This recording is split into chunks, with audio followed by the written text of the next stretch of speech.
Alba Story prezanton. Përshëndetje.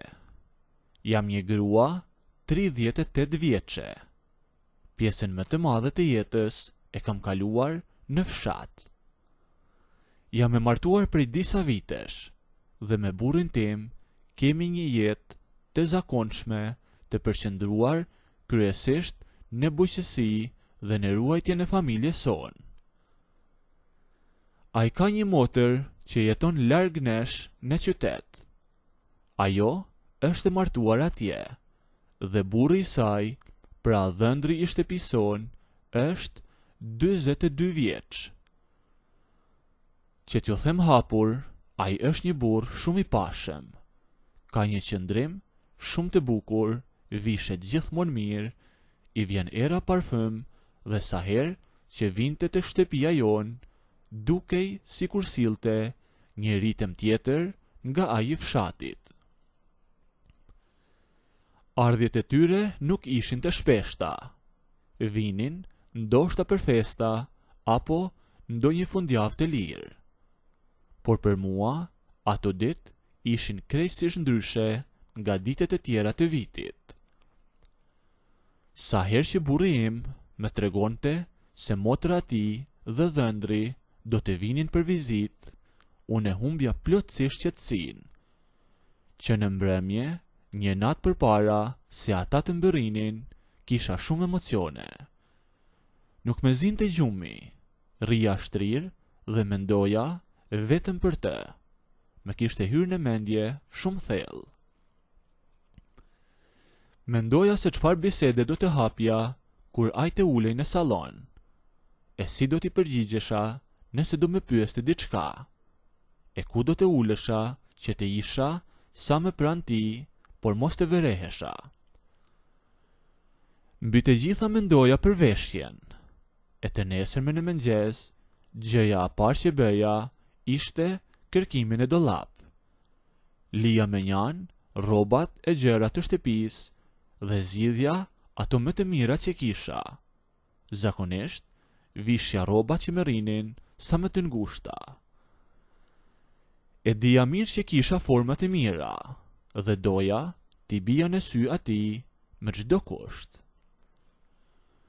Dëshiroja shumë që të më vinte re, por kur ata mbërrinin dhe makina atyre ndalej në oborrin ton, i gjithë ky plan zhdukej. Sapo ai hynte në shtëpi, mua më kapnin emocionet e vërteta. Sado që doja t'i flisja apo t'i qëndroja afër, bllokohesha. Kisha aq shumë emocione sa që mezi e shihja drejt në sy. Fjalët e mia ishin të shkurtëra dhe sa hera i ishte aty, unë përfundoja duke bërë punë rreth e rrotull dhomës, vetëm që të mos përballesha me atë situatë. Dhe kjo gjendje kështu vazhdoi për shumë vizita me radhë. Përveç punëve të shtëpisë, unë merrem edhe me perimet që mbjellim në tokën tonë. Është një punë e lodhshme dhe shpesh herë prodhimet që mbledhim i çojnë në qytet për t'i shitur. Dal tek tregu i gjelbërt, e zë një vend aty dhe qëndroj gjatë gjithë ditës. Është një vend i zhurmshëm, plot me njerëz që vinë e ikin. Kështu ndodhi edhe një ditë jo shumë kohë më parë. Kisha dal herët në mëngjes tek tregu për të shitur perimet dhe frutat tona. Shitja eci mirë dhe nga dreka tezga ime ishte pothuajse e zbrazët.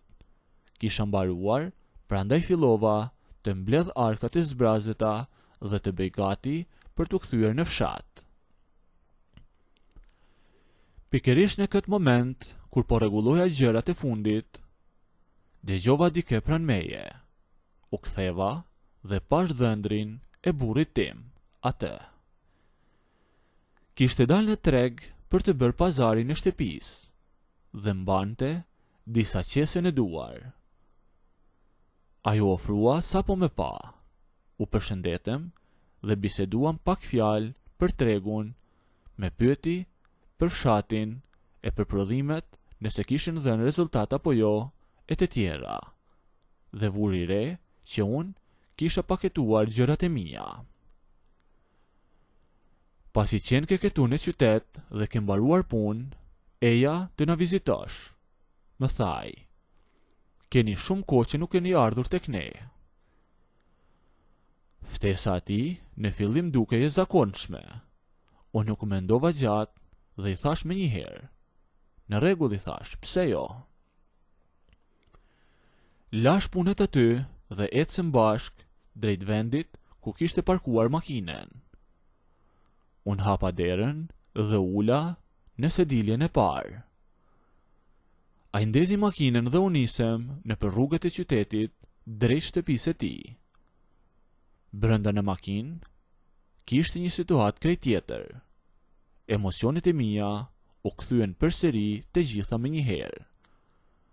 Ai drejtonte makinën, ndërsa unë kisha aq shumë emocione sa nuk flisja dot. Por asaj nuk tha asnjë fjalë, e gjatë gjithë rrugës e shihnim njëri tjetrin e heshtje si fshehurazi. Kthenim kokën her pas here, por mbeteshim pa fjalë.